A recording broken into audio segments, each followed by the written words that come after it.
रक्षाबंधन एक हिंदू व जैन त्योहार है जो प्रतिवर्ष श्रावण मास के पूर्णिमा के दिन मनाया जाता है। श्रावण में मनाए जाने के कारण इसे श्रावणी या सलोनी भी कहा जाता है। रक्षाबंधन में राखी या रक्षा सूत्र का सबसे अधिक महत्व होता है।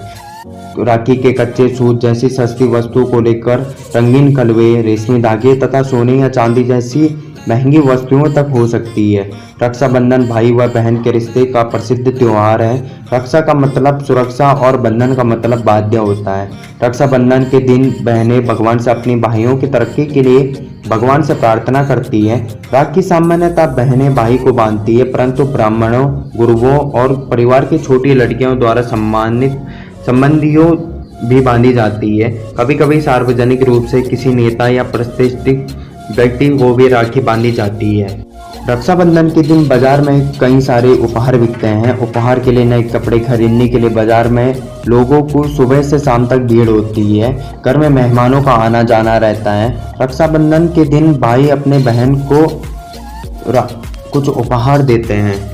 रक्षाबंधन एक ऐसा त्योहार है जो भाई बहन के प्यार को मजबूत बनाता है। इस त्योहार के दिन परिवार एकजुट हो जाते हैं और राखी, उपहार और मिठाई देकर अपना प्यार साझा करते हैं।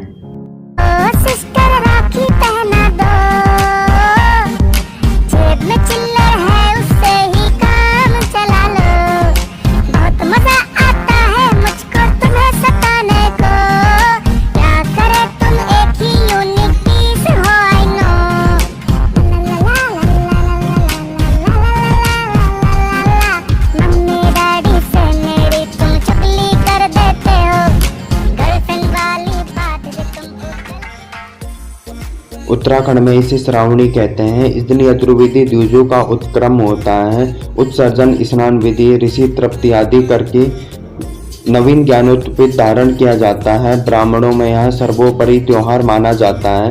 वृत्तिवान ब्राह्मण अपनी जजमानों या ज्ञानोत्पीठ तथा राखी देकर दक्षिणा लेते हैं। अमरनाथ में अति विख्यात धार्मिक यात्रा गुरु पूर्णिमा से प्रारंभ होकर रक्षाबंधन के दिन संपूर्ण होती है। कहते हैं इसी दिन हिमानी शिवलिंग अपने पूर्ण आकार को प्राप्त कर लेता है। इस उपलक्ष्य में इस दिन अमरनाथ गुफा के प्रत्येक वर्ष मेले का आयोजन होता है। जल्दी राखी, वो जगराते वाली, जल्दी राखी बांध दे यार प्लीज। सुबह सुबह जाके ग्राउंड खोलता है क्या? पापा इसका गिफ्ट दो ना। पापा एक मिनट, इसके लिए पैसे कहाँ से आए? थे मेरे पास। पर उससे तो तू अपना बैट लेने वाला था ना। पुराने बैट में 3-4 सेंचुरी बाकी है। खा ले और सो जा अपना ग्राउंड। महाराष्ट्र में यह त्योहार नारियल पूर्णिमा या श्रावणी के नाम से विख्यात है। इस दिन लोग नदी या समुद्र के तट पर जाकर अपने जनेऊ बदलते हैं और समुद्र की पूजा करते हैं। इस अवसर पर समुद्र के स्वामी वरुण देवता को प्रसन्न करने के लिए नारियल अर्पित करने की परंपरा भी है। यही कारण है कि एक दिन के लिए मुंबई के समुद्र तट नारियल और फलों से भर जाते हैं।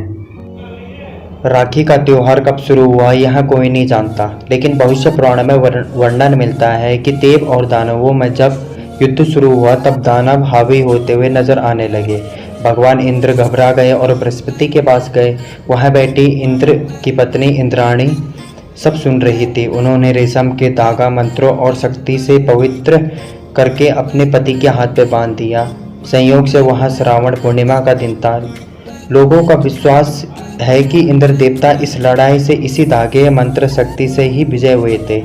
उसी दिन से श्रावण पूर्णिमा के दिन यह धागा बांधने की प्रथा चलती आ रही है। यह धागा मन, शक्ति, हर्ष और विजय देने की तरह पूरी सामर्थ्य माना जाता है। इतिहास में श्री कृष्ण और द्रौपदी की कहानी प्रसिद्ध है, जिसमें युद्ध के दौरान श्री कृष्ण की उंगली घायल हो जाती थी। श्री कृष्ण की घायल उंगली को द्रौपदी अपनी साड़ी के एक टुकड़े से बांध दिया था और इस उपकार के बदले श्री कृष्ण ने द्रौपदी को किसी भी संकट से द्रौपदी की सहायता करने का वचन दिया था। स्कंद पुराण, पद्म पुराण और श्री भागवत में वातनावतार नामक कथा में रक्षाबंधन का प्रसंग मिलता है।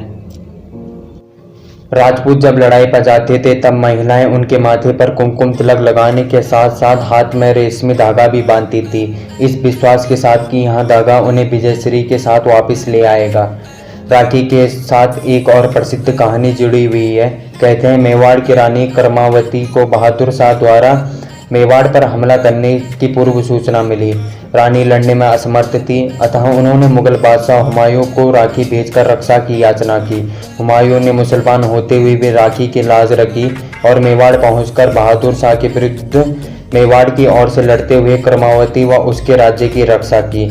एक अन्य प्रशंसानुसार सिकंदर ने अपनी पत्नी के हिंदू शत्रु पुरावास को राखी बांधकर अपनी मुंह बोला भाई बनाया और युद्ध के समय सिकंदर को न मारने का वचन लिया।